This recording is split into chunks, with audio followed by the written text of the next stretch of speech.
اب میں آپ کے سامنے بات کرنے لگا ہوں کہ ایمان دو چیزوں کا نام تھا، ایک اعتماد اور اعتقاد. پھر بتا رہا ہوں، ٹھیک ہے؟ یہ ہم محض لیکچر ڈیلیور نہیں کرتے بلکہ ہم سمجھاتے ہیں، اس لیے تکرار بھی آ جاتا ہے. اللہ کے نبیوں پر بھروسہ کرتے ہوئے ان کی باتوں کو سچ ماننے جاننے کا نام ایمان ہے. ٹھیک ہے؟ تو اعتماد اور اعتقاد. تو اعتقاد کے لیے خدائی انتظام آپ کے سامنے آ گیا. اب اعتماد کے لیے خدائی انتظام کیا ہے؟ ہم بھروسہ رکھیں تو ہمارے لیے نبیوں کی باتوں پر نبیوں پر بھروسہ کرنا آسان ہو جائے، اس کے لیے بھی اللہ تعالیٰ نے بڑا بندوبست کیا.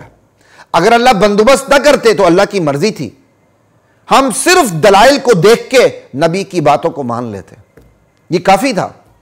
لیکن اللہ نے ہم کمزوروں پر اتنا رحم کیا ہے، اتنا کرم کیا، اتنا ترس کھایا ہے اپنے بندوں پر کہ میرے بندوں کے لیے میرے نمائندوں پر بھروسہ رکھنا آسان ہو جائے. اس کے لیے اللہ نے بندوبست بھی کیا ہے، اس کے لیے اللہ تعالیٰ نے انتظام بھی کیا ہے. یہ انتظام کیا کیا ہے؟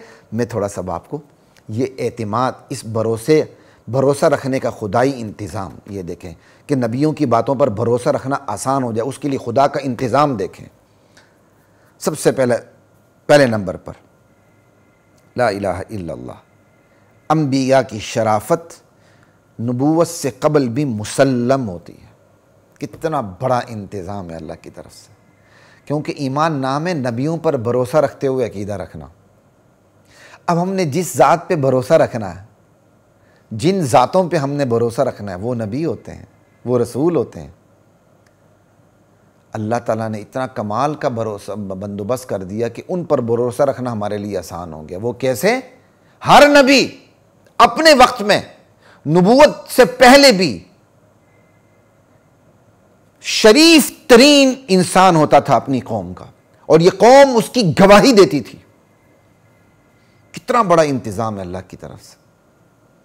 اگر آپ نے اس کو سمجھنا ہو تو وَبِضِدِّهَا تَبَيَّنُ الْأَشْيَاء، چیزیں اپنے مد مقابل سے پہچانی جاتی ہیں. جیسے سردی گرمی سے پہچانی جاتی ہے، گرمی سردی سے پہچانی جاتی ہے. ٹھیک؟ اگر آپ نے نبیوں پر بھروسے کو جاننا ہو تو نبوت کے جتنے بھی جھوٹے دعوے دار ہیں ان کی ناپاک سیرتوں کو دیکھ لیں. خدا کی قسم، تو ان کے جھوٹے پن کے لیے یہی کافی ہے کہ ان کی سیرت ناپاک تھی. ابھی حال ہی میں جو قریب نبوت کا جھوٹا دعوے دار گزرا، مرزا قادیانی، غلام احمد قادیانی، آپ اس کی ناپاک سیرت کو دیکھ لیں. اس لیے جس عالم نے یہ جو بات کہی، کمال کی کہی، غالباً مولانا منظور چینوٹی رحمۃ اللہ علیہ نے کی یا کسی نے کی ہے، غالباً انہوں نے کی ہے، انہوں نے بھی شاید کسی سے سنی ہوگی یا خود اللہ تعالیٰ نے انہیں الہام کیا ہوگا. کہتے ہیں مرزا قادیانی کے دجل اور فریب کو سمجھنے کے لیے، اس کے نبوت کے جھوٹے دعوے کو سمجھنے کے لیے یہی کافی کہ اس کی شخصیت کا مطالعہ کر لیا جائے. اس کی شخصیت کا مطالعہ کرنے والا کبھی اس کو نبی سمجھ ہی نہیں سکتا. وہ اتنا ناپاک ہے. وہ تو اپنے ساتھ ہم بستری کا اعتراف کرتا پھرتا ہے، خدا نے اس کے ساتھ ہم بستری کی، انا للہ و انا الیہ راجعون. اب ایسا شخص نبی ہو سکتا ہے جو یہ کہ اللہ نے میرے ساتھ ہم بستری کی ہے؟ پتہ نہیں ٹیچی قسم کے اس کے پاس نبی فرشتے آتے تھے یا کون آتے تھے جو جیسے وہ کہتا ہے انا للہ و انا الیہ راجعون. تو مرزا قادیانی کی آپ اس کی سیرت کو دیکھ لیں، جو اپنے آپ کو نبی کہتا ہے، اس کی شخصیت کو پڑھ لیا جائے تو پتہ چل جاتا ہے کہ ایسی شخصیت والا کبھی نبی نہیں ہو سکتا. تو یہ میں نے یہ بات سمجھانے کے لیے آپ کے سامنے صرف یہ بات کی، جو انبیاء کی زندگی ہوتی ہے نا، وہ نبوت سے پہلے بھی اپنی قوم، اپنے معاشرے کے اندر مسلم شرافت والی زندگی ہوتی ہے. کوئی ان کی شرافت پر انگلی نہیں رکھ سکتا کہ یہ بندہ شریف نہیں، ایسا نہیں ہو سکتا. پھر انبیاء جس خاندان میں ہوتے ہیں اس خاندان کی شرافت بھی معاشرے میں مسلم ہوتی ہے، چاہے وہ مشرک کیوں نہ ہو. لوط علیہ السلام کی بیوی مشرکہ تھی. اب لوط علیہ السلام کی قوم کتنی بڑی خباثت میں مبتلا تھی، لواطت میں. ٹھیک، لیکن بیوی ایسی نہیں تھی، بیوی بد کردار نہیں تھی. اگر کسی کو مغالطہ ہے تو وہ اپنا دماغ ٹھیک کر لے. نبی کی بیوی کبھی بد کردار نہیں ہو سکتی. ہاں مشرکہ ہو سکتی ہے. مشرکہ ہوتے ہوئے وہ قوم کی اس وقت کے باعزت لوگوں میں شامل ہوتی، با کردار ہوتی، بد کردار نہیں ہوتی. تو ہمارے نبی صلی اللہ علیہ وسلم کو دیکھ لیں، نبوت سے پہلے، نبوت آپ کو عطا ہونے سے پہلے آپ مکے کے شریف ترین آپ کی شخصیت تھی، اور جس گھرانے پہ پیدا ہوئے بنو ہاشم مکے کا شریف ترین باعزت گھرانہ تھا. پھر جو سب سے قریب ترین گھرانہ وہ آپ کے ماں باپ حضرت عبداللہ اور حضرت آمنہ شریف ترین لوگ تھے. آپ کو صادق و امین صحابہ نے نہیں کہا تھا، کفار مکہ نے کہا تھا. وہی کفار مکہ بعد میں مسلمان ہوئے تھے. صادق و امین تو نبوت کے اعلان سے پہلے آپ صادق و امین تھے. یہ صادق و امین کا لقب تو قریش مکہ نے آپ کو دیا ہوا تھا. قوم کے دیکھے بالے تھے. نبی اپنی نبوت سے پہلے ہی فطری معصوم ہوتا ہے، اور اس کی فطری معصومیت کی نگہبانی اللہ کی ذات کر رہی ہوتی ہے. اللہ اکبر. نبی تو گانا نہیں سن سکتا، موسیقی نہیں سن سکتا. جیسے ایک میلے کی طرف جاتے ہوئے نبی علیہ السلام راستے میں بے ہوش ہو گئے تھے، کیونکہ موسیقی کی آواز آ رہی تھی. اللہ تعالیٰ نے وہیں بے ہوش کر دیا. نبی کے کان میں اللہ تعالیٰ نے موسیقی کی آواز پڑنے نہیں دی. نبی اتنا معصوم ہوتا ہے.